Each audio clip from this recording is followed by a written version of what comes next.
So 2-year-old for this year. We're gonna try next year that we're gonna see. You are gonna see animals that were born this year. We're going to try to get at least 240, 260 kilogram carcass weight, like 18 months old animal, or maybe 20. We'll see.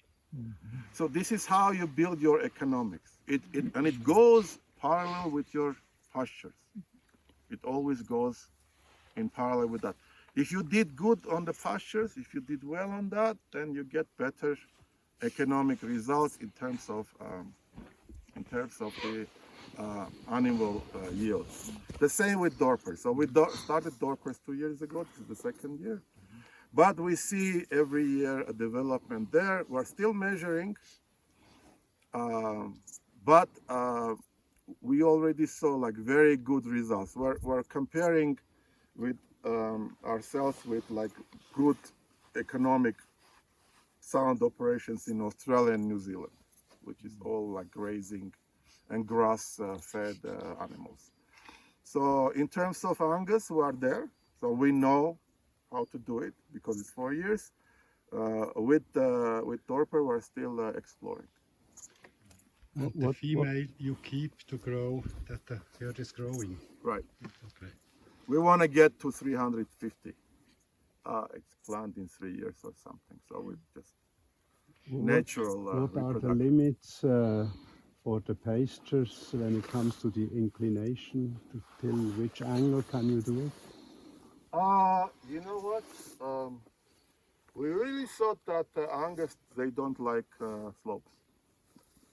And then we realized they do like slopes, and they're kind of like climbers too, because, and this is what the specifics here that we're still looking at. We really thought the slopes were a disadvantage. We understood it was the other way around. They are advantage because slopes grow differently than the flatland, and they always better in terms of vegetation, because the slopes grow plants that are short, and they grow fast because the slopes, there is stones underneath, and the soil is not that thick. So the stones are getting heated by sun very quickly, and they grow and they reproduce also quickly, which means you always have a fresh, highly nutritious, newly born and fast-grown grass, not that high, because when it gets high, nutrition goes down.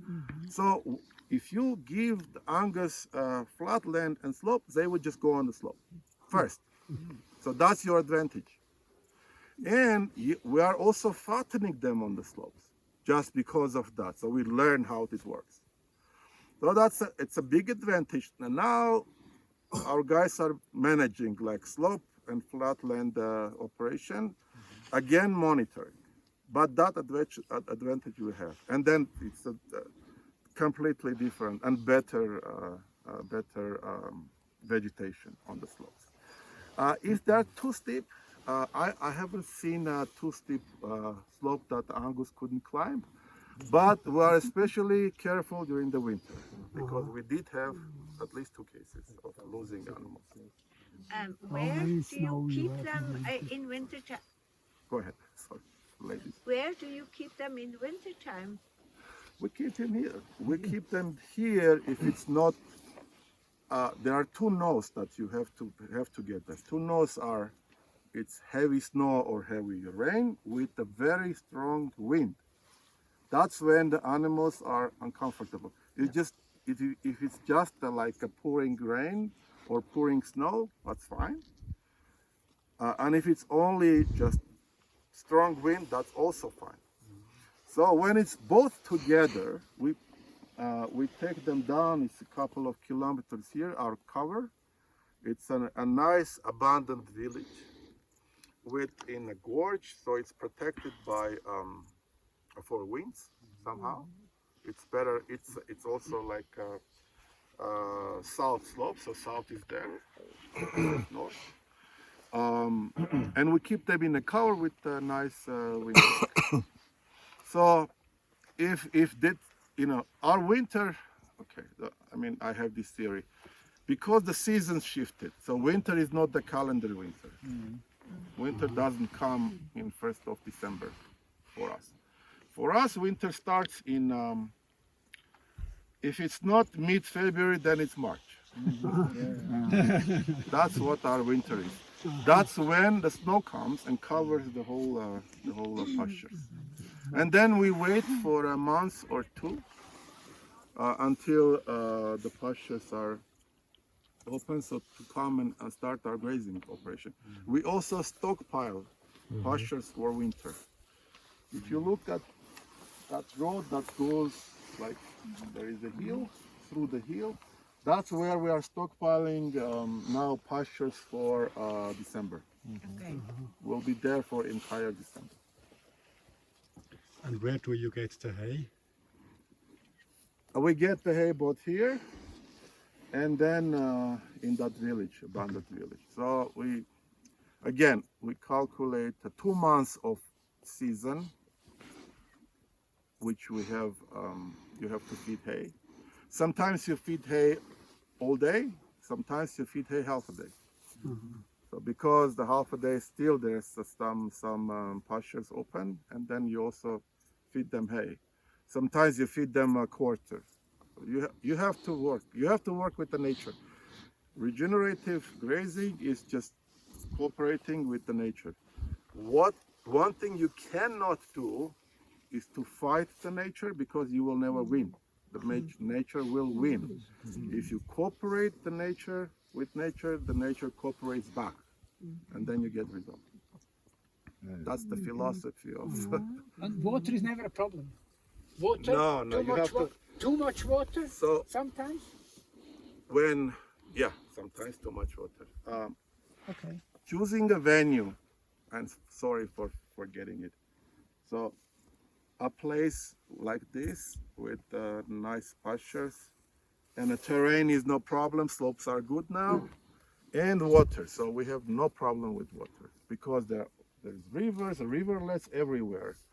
We have drinking water sources that we even take home, this nice mineral water you are going to try today. So there is only one place right there where our stockpile pasture is, that we have a gravitation system to bring water there. As the only place in our pastures that we have a lack of water. Not lack, because still the water is like 50 or 60 meters away, but what we want is just the water to be right in the center of the paddock. So the animals don't really travel back and forth.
Classic